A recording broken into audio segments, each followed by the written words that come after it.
It does. It does save some of your time. Thank you for letting me know. Hi, everybody. Sorry for starting with an interruption. It's me, Maggie Penson from Master Yourself Martial Arts, here for what I try to do is a weekly little parenting pep talk here during the coronavirus. Um, so this week, my lesson of the week is it is worth it. Whatever effort you can put into preparing like the day before. One of my favorite podcasts that I listen to is called The Lazy Genius. And her by it's hosted by Kendra Adachi. Um, she's also a great follow on Instagram. She's got great ideas for everything. She likes to say, be a genius about the things that matter and lazy about the things that don't. And she has something that she calls the magic question, which is something she usually asks herself about like dinner, like what can I do now that's going to make dinner easier later. Um, which I use sometimes. Like, for example, I have a kind of a stir fry dish I like to make, but it has involves a lot of like chopping up of vegetables. So when I'm cutting up vegetables for something else, I just make a little bit extra and I store it in a Tupperware and I keep it in my refrigerator until I have all the vegetables I want cut up, and then I have just everything ready to make my stir fry. So it's like that's something you can do now to make something else easier later. And I am finding that with preschool at home in particular, that like whatever you can do now to make it easier later is going to pay off. So like if you can set up a center or three so that it's just ready to go, so that like when the spirit is willing with your kid, it is easy to take advantage of that. Another thing,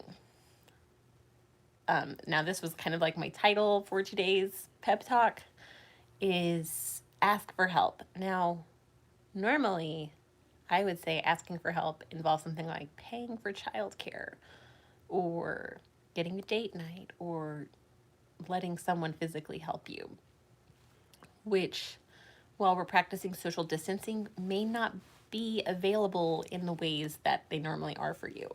So I don't live near my family, but I know a lot of people rely on grandparents for childcare and transportation, and that might just not be possible right now for you. And that I think is like this double disruption in your life because it's like this lifeline of childcare that you don't have available right now. And I'm so sorry if you're going through that. Um, because I know that I've lost my like childcare, like going to preschool and school, and I'm like losing my mind. And I'm not. I'm fine. I'm fine. But it is hard. It is hard. So anyway, what I did was I was like, oh, I can go to Etsy though. There are people who have thought of these things. So I went on Etsy and I paid $3 for just a printable morning and evening schedule.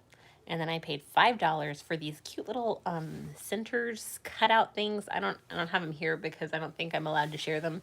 But I just, somebody else had made these cute little things for a schedule. And then there's like a morning routine that's like you make your bed, you brush your teeth, you get dressed, or you eat breakfast first. You get dressed. And it's just these things that you should do every day. And for some reason, it being on a cute checklist that is on the wall and we get to check it off with a dry erase marker, my kids are way more likely to do it than they would otherwise be. Um, so I feel like it was like $8 that I spent on printables on Etsy. And so I got to support somebody's little bitty business, which I love doing. And it has bought me an enormous amount of sanity.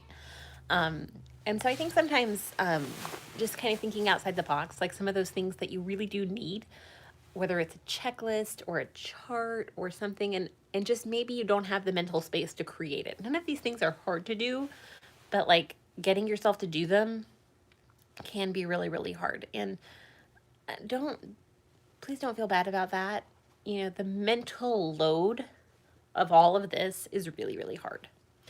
So I just think that's one easy way to ask for help is just Pinterest, Etsy. Like, there are some amazing moms out there, or preschool teachers. Teachers Pay Teachers is another great site where you can just maybe print something off and use that. Um, I just think any kind of checklist, even for yourself or for your kids, can be really enormously helpful. Just to kind of help you remember what matters and keep track of what day it is. So that's one way of asking for help. And another thing is just kind of be gentle with yourself. One thing that we're going to decide to do, I think, this week is we've been filming our class. We want to be a good example of staying at home, but also I have a really nice taekwondo facility and I'm going to start using it to film my classes because it's just a little bit better, and that's something that's going to make this easier for me. And if there's something that can make this easier for you and doesn't endanger other people, you should do that. I do not think you should go get your nails done or your hair done if you live in Georgia, here on this 24th day of April in 2020. That might change, but I think that that's a really risky thing to do. So that is not an example of something that can make life easier for you and help someone else. Ordering takeout does help someone else. But just kind of thinking about some of those choices that we can make that are easier for us and we can be done safely. Hi, I'm doing a YouTube video. Okay. Lost the train of thought. And there's one more. So another thing that I've been doing to make things a little bit easier for me is kind of taking advantage of my relatives who are willing to FaceTime with my children, and just being like, here, right? Because my younger daughter she will happily color if she has company. I took some time. I printed Emily McDowell, who is another great brand that I love. Has some coloring book pages for adults that I printed out. So I sat down and I colored with my daughter this week several times, and I found that very soothing. So I think that was really good for her too. It's a great term. I don't know where I first heard it. It's called time in, which tends to be more effective than time out. So like before your kid has a tantrum, you sit down and do something with them. Maybe they just want to play video games all day, but if you play with them, that's better. Or if you sit down and color beside them. But sometimes I have to get work done. So today, they called their grandma on my daughter's. My husband helped my daughters call their grandmother on Skype, and she colored with them for like an hour, and I really, really appreciated it. My sister did that for me earlier this week, and so anyway, I think it's okay to do that. And if you can do that for other people, for a little while, my daughter has a little friend from preschool, and we called and we talked to her for a little while.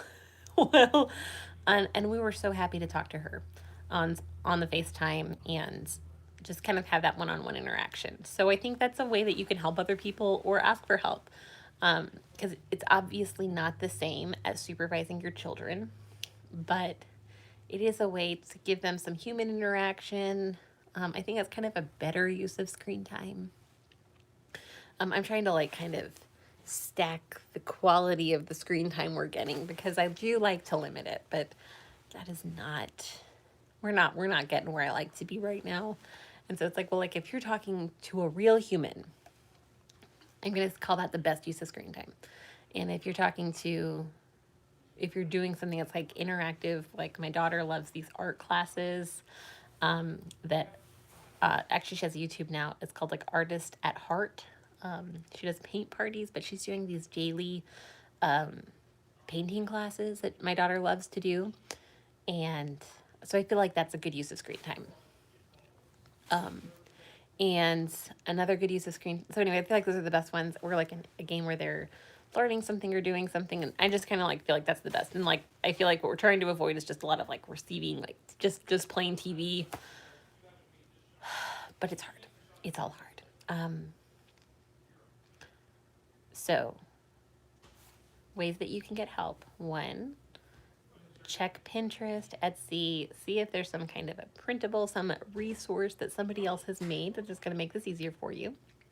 Two, use FaceTime or some other use your screen time well.